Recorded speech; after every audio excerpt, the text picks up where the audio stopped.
Hello friends, इस video में हम लोग पढ़ेंगे एचएमपी शंट पाथवे को, जो कि कार्बोहाइड्रेट मेटाबॉलिज्म का बहुत ही इंपॉर्टेंट पाथवे है। सो स्टार्ट करते हैं पढ़ना। इसको हम लोग इस वीडियो में पूरी एचएमपी शंट पाथवे को याद कर लेंगे। देखिए, इंट्रोडक्शन पार्ट और सिग्निफिकेंस पार्ट मैं ऑलरेडी डिस्कस कर चुका हूं, आप उसको देख लीजिए। यहाँ पर हम लोग केवल पाथवे को कवर करेंगे, वो भी ट्रिक के साथ आपको पूरी पाथवे याद हो जाएगी। सो स्टार्ट करते हैं। तो एचएमपी शंट पाथवे में जो हमारा ट्रिक है वो मेनली स्टोरी बेस्ड है। मतलब आपको सिंपल सा एक कहानी सुनना है, उस कहानी के थ्रू आपको पूरी एचएमपी शंट पाथवे याद हो जाएगी। सो वो कहानी क्या है उसको सुनते हैं, ध्यान से सुनिएगा, फिर मैं उसको यहाँ पे लिखूंगा भी, आप चाहे तो स्क्रीनशॉट ले सकते हैं। उसके बाद आपको पूरी एचएमपी शंट पाथवे याद हो जाएगी। सो कहानी है क्या, एक एरा नाम की लड़की रहती है। एरा नाम की एक लड़की रहती है, वह अपने घर के बाहर निकलती है। देखिए, उसके घर के बाहर क्या है, एक तालाब है। जब एरा नाम की लड़की घर के बाहर निकलती है, वह तालाब के पास देखती है कि वहां कोई एक पागल आदमी खड़ा है। वो क्या देखती है कि तालाब के पास एक पागल आदमी खड़ा है। यहाँ पे पागल वर्ड ही इंपॉर्टेंट है। तो तालाब के पास एक पागल आदमी खड़ा है। लेकिन होता क्या है, जैसे ही वह पागल आदमी एरा को देखता है, पता नहीं उसके दिमाग में क्या आता है। एरा को देखते ही उस पागल आदमी के दिमाग में पता नहीं क्या आता है, और वह अचानक पानी में कूद जाता है। वह पागल आदमी एरा को देखते ही पता नहीं उसके दिमाग में अचानक क्या आता है, और वह पागल आदमी तालाब में कूद जाता है। और देखिए, तालाब में जब वो कूदता है, वहां पे क्या होता है, तालाब में जाल बिछा हुआ रहता है। जाल मतलब नेट, हमें पता है। वहां पे जाल बिछा हुआ रहता है, और जाल में फंसने की वजह से उस आदमी की डेथ हो जाती है। डेथ मतलब वह आदमी रेस्ट इन पीस हो जाता है। मतलब पागल आदमी आपका जाल में कूद जाता, पानी में कूदता है और जाल में फंस जाता है, जिससे वह रेस्ट इन पीस हो जाता है। पागल आदमी जाल में कूदना मतलब नेट, और वह रेस्ट इन पीस हो जाता है। जब उसको बाहर निकाला जाता है, तो उसका किया जाता है एक्सरे, पता करने के लिए कि वजह क्या है डेथ की। तो वहां पे देखिए, चौंकाने वाली वजह मिलती है। मिलता क्या है कि उस आदमी के एक्सरे में 7 गोलियां हैं। 7 गोली है। कितनी? 7 गोली हैं। 7 गोली है। अब पुलिस क्या सोचती है कि वहां पर कोई तो था नहीं। एरा एरा के नाम की लड़की को देखने के बाद ये पानी में कूद जाता है। इसका मतलब शायद एरा ने ही वह गोली फायर की हो, शायद एरा ने ही वह गोली फायर की हो। इसलिए पुलिस क्या करती है, एरा पर एफआईआर दर्ज कर देती है। पुलिस क्या करती है, एरा पर एफआईआर दर्ज कर देती है। तो शॉर्ट में क्या होता है, एरा पागल आदमी को देखती है, वह पानी में कूदता है, वह जाल में फंस जाता है। जाल में फंसने के बाद वह रेस्ट इन पीस हो जाता है, वह मर जाता है। उसके बाद उसका एक्सरे किया जाता है, और एक्सरे में पता चलता है कि उसको 7 गोली लगी है। और वह 7 गोली जब पता चलता है, तो पुलिस एरा पे एफआईआर कर देती है। ये पूरा हुआ आपका स्टोरी। इस स्टोरी से आपको पूरी पाथवे याद हो जाएगी। हम स्टोरी को रिटर्न फॉर्म में देखते हैं। तो एरा अपने घर से बाहर निकलती है, और तभी उसकी नजर सामने पानी के तालाब के किनारे खड़े पागल पर पड़ती है। एरा को देखते ही पागल अचानक पानी में कूद जाता है। तालाब में फैले जाल में फंसने की वजह से वह रेस्ट इन पीस हो जाता है, मतलब वह मर जाता है। फिर लेकिन एक्सरे के बाद पता चलता है कि उसे 7 गोली लगी है। पुलिस एरा को शक के दायरे में रखते हुए उस पर एफआईआर कर देती है।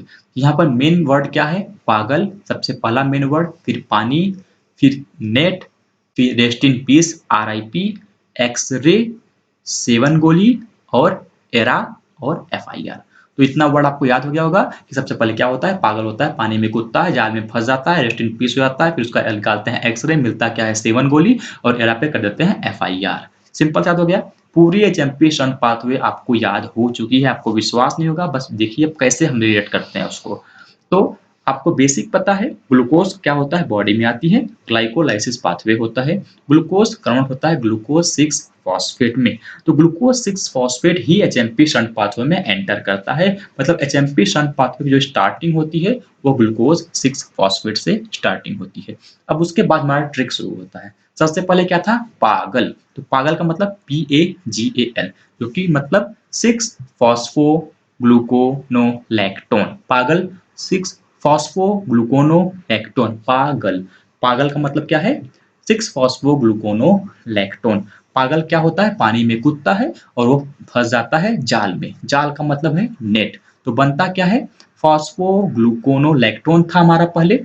तो जाल में फंसने के बाद ये लैक्टोन से नेट बन जाएगा। तो बनता क्या है, 6-फॉस्फोग्लूकोनेट। जाल नेट, पागल पानी में कूदा, तो यहाँ पे आपको हाइड्रोलेस देना पड़ेगा और H2O देना पड़ेगा। तो वो अभी हम देखेंगे एंजाइम में। याद क्या करना है, पागल मतलब फॉस्फोग्लूकोनोलैक्टोन, जाल में फंसना मतलब फॉस्फोग्लूकोनेट, नेट मतलब जाल। उसके बाद क्या होता है, जाल में फंस जाता है पागल, फिर उसका हम लोग क्या करते हैं, वह रेस्ट इन पीस हो जाता है, मर जाता है। तो रेस्ट इन पीस का मतलब RIP, RIP का मतलब ribulose 5 phosphate, ribulose 5 phosphate, RIP में वह कन्वर्ट हो जाता है। उसके बाद क्या होता है, राइबुलोज 5 फॉस्फेट मतलब वह रेस्ट इन पीस हो गया पागल, उसका एक्सरे किया जाता है। इसका, पागल का क्या होता है, एक्सरे। एक्सरे मतलब x for xylose 5 phosphate, x for xylose 5 phosphate, और रे मतलब राइबोस 5 फॉस्फेट। यहाँ पे राइबोस है, यहाँ पे राइबुलोज है, ध्यान देने वाली बात है। तो एक्सरे जाइलोज 5 फॉस्फेट से बना राइबोस 5 फॉस्फेट, जो कि हमारा ट्रिक है एक्स रे। उसके बाद क्या, एक्सरे में क्या मिलता है, 7 गोली मिलती है। 7 गोली, तो 7 मतलब हमारा है सेडोहेप्टुलोज 7 फॉस्फेट। क्या है, सेडोहेप्टुलोज 7 फॉस्फेट, और गोली मतलब है हमारा ग्लिसरेल्डिहाइड 3 फॉस्फेट, ग्लिसरेल्डिहाइड 3 फॉस्फेट। उसके बाद क्या होता है, 7 गोली मिलती है, पुलिस एरा पर FIR कर देती है। तो एरा का मतलब है हमारा इरिथ्रिलोज 4 फॉस्फेट, इरिथ्रिलोज 4 फॉस्फेट, और FIR का मतलब है फ्रुक्टोज 6 फॉस्फेट। तो मैं बोलता हूँ फिर से, पागल फॉस्फोग्लूकोनोलैक्टोन जाल में फंसता है नेट में, तो फॉस्फोग्लूकोनेट हो जाता है rest in piece, RIP ribulose 5 phosphate. फिर हम निकालते क्या है, एक्सरे साइलोज 5 फॉस्फेट और राइबोस 5 फॉस्फेट। वह उसमें एक्सरे में मिलता क्या है कि 7 गोली लगी है, तो सेडोहेप्टुलोज 7 फॉस्फेट और ग्लिसरेल्डिहाइड 3 फॉस्फेट। फिर एरा पर क्या होता है, FIR इरिथ्रोज 4 फॉस्फेट और फ्रुक्टोज 6 फॉस्फेट। देखिए अभी हम लोग ये भी समझेंगे कि रियल में क्यों हो रहा है, लेकिन पहले आपको याद होना चाहिए। उसके बाद देखिए ये मेन प्रोसेस आपका खत्म हुआ। अब होता क्या है कि जो मेनली हमारा जो ग्लूकोज 6 फॉस्फेट है, बनता क्या है, फ्रुक्टोज 6 फॉस्फेट ही बनता है। तो अब क्या होगा, ये जाइलोज 5 फॉस्फेट और इरिथ्रोज 4 फॉस्फेट दोनों आपस में रिएक्शन करेंगे, और यहाँ पे मेनली फ्रुक्टोज 6 फॉस्फेट ही बनेगा। तो देखते हैं, तो ये जो जाइलोज 5 फॉस्फेट है और जो हमारा इरिथ्रोज 4 फॉस्फेट है, दोनों आपस में रिएक्शन करते हैं। जो हमारा जाइलोज 4 फॉस्फेट है वो डायरेक्टली आपका कन्वर्ट हो जाता है किसमें, फ्रुक्टोज 6 फॉस्फेट में। लेकिन जो हमारा इरिथ्रोज 4 फॉस्फेट है वो पहले कन्वर्ट होता है ग्लिसरेल्डिहाइड 3 फॉस्फेट में, उसके बाद रिवर्स ग्लाइकोलाइसिस से फ्रुक्टोज 6 फॉस्फेट में फाइनली कन्वर्ट हो जाता है। तो कुछ इस तरह से होता है। ये इरिथ्रोज 4 फॉस्फेट रिएक्शन किया, यहाँ पे ग्लिसरेल्डिहाइड 3 फॉस्फेट में कन्वर्ट हुआ, फिर फ्रुक्टोज 6 फॉस्फेट में कन्वर्ट हुआ। ये पूरा आपका HMP स्ट्रैंड पाथवे हो गया। अभी इसमें मिस क्या कर रहा है, यहाँ पर एंजाइम की बात अभी तक हम नहीं किए हैं। तो अब हम याद करते हैं एंजाइम को। सिंपल सा आपको एंजाइम जैसे बता रहा हूँ आपको वैसे याद कीजिए, जल्दी याद हो जाएगा, ज़्यादा मेहनत नहीं करनी पड़ेगी। सबसे पहले आपको देखिए ये रिएक्शन याद करते हैं। सबसे पहले क्या करना है आपको, डिहाइड्रोजिनेस, फिर हाइड्रोलेस, फिर डिहाइड्रोजेस, मतलब डिहाइड्रो हाइड्रो डिहाइड्रो, क्या डिहाइड्रो हाइड्रो डिहाइड्रो। तो डिहाइड्रोजिनेस, फिर आपका यहाँ पे हाइड्रोलेस, फिर यहाँ पे क्या, डिहाइड्रोजिनेस। याद हुआ, dehydrogenase hydrolase dehydrogenase, dehydrogenase hydrolase dehydrogenase. यहाँ पे डिहाइड्रोजिनेस सिंपल नहीं है, डिहाइड्रोजिनेस के साथ इसको लिखना है ऊपर वाले ग्लूकोज 6 फॉस्फेट डिहाइड्रोजिनेस। वैसे ही यहाँ पे हाइड्रोलेस में फॉस्फोग्लूकोनोलैक्टोन हाइड्रोलेस, सिंपल सा है, बस आपको याद तो यही करने, बाकी यहाँ से कॉपी पेस्ट करना है। डिहाइड्रोजिनेस हाइड्रोलेस डिहाइड्रोजिनेस, यहाँ पे फॉस्फोग्लूकोनेट डिहाइड्रोजिनेस। उसके बाद फिर से यहाँ पर आइए, यहाँ पे क्या करना है, देखिए यहाँ पे है ट्रांसकीटोलेस। क्या है, ट्रांसकीटोलेस। तो यहाँ पे क्या होगा, ट्रांस एल्डोलेस, फिर यहाँ पे क्या होगा, ट्रांसकीटोलेस। जैसे यहाँ पे डिहाइड्रोजिनेस हाइड्रोलेस डिहाइड्रोजिनेस, वहाँ पे ट्रांसकीटोलेस ट्रांस एल्डोलेस, और यहाँ पे फिर से transketolase, transketo aldo keto dehydrogenase hydrolase dehydrogenase, dehydrogenase hydrolase dehydrogenase, keto aldo keto. ये सिंपल सा एंजाइम हो गया। और एक बात और याद करनी है, जहाँ पे ट्रांसकीटोलेस है वहाँ पे TPP भी होता है, तो यहाँ पे भी TPP, यहाँ पे भी TPP। तो ये हुआ आपका एंजाइम।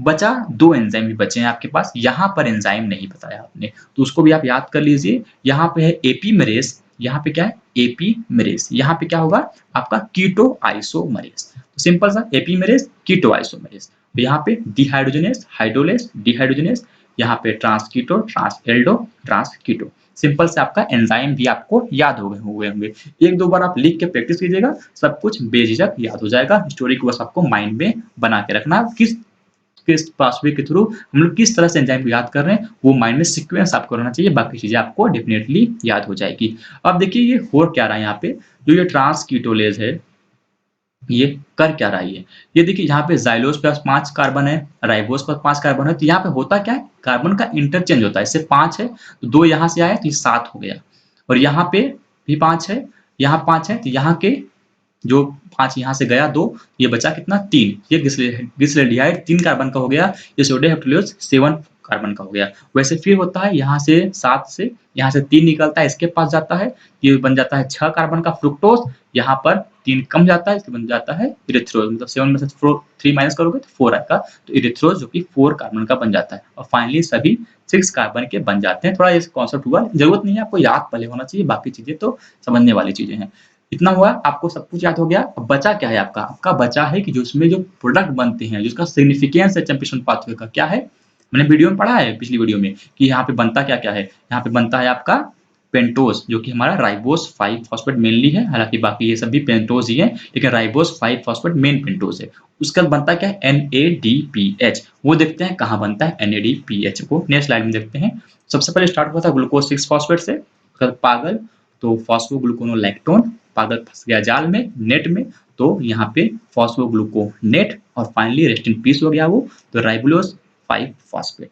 ये हुआ आपका बेसिक। एंजाइम की बात करें तो यहाँ पे क्या था, डिहाइड्रोजनेस, यहाँ पे हाइड्रोलेस, यहाँ पे डिहाइड्रोजनेस, तो डिहाइड्रोजनेस डिहाइड्रोजनेस, यहाँ पे हाइड्रोलेस।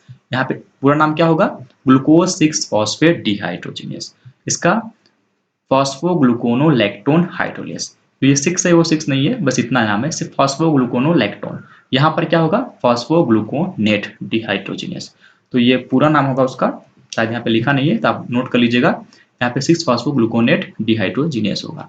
फिर होता क्या है, NADPH कहाँ कहाँ बनता है, तो जहां जहां डिहाइड्रोजिनेस है, सिंपल से याद कर लीजिए, जहां जहां डिहाइड्रोजिनेस है वहां पे आप NADPH बना दीजिए। कैसे बनेगा, NADP प्लस और मार्कर हो जाएगा NADPH और H प्लस में, तो सिंपल सा है, यहाँ भी बनेगा, मतलब जहां जहां डिहाइड्रोजनेस वहां बन ही रहा है, तो यहाँ डिहाइड्रोजनेस है तो यहाँ बन रहा है, तो यहाँ भी बनेगा डेफिनेटली, तो यहाँ पे आपको बन गया। तो ये हुआ पूरा HMP स्टंट पाथवे, हमने सिग्निफिकेंस पढ़ लिया और इंट्रोडक्शन ये फर्स्ट वीडियो में था। सेकेंड वीडियो हम लोग पढ़ा कि ये पाथवे कैसे है, उसके सब ट्रिक्स को देखा। तो thanks for watching the video. अगर वीडियो अच्छा लगा हो तो प्लीज लाइक कीजिएगा एंड अपने क्लासमेट को जरूर शेयर कीजिए।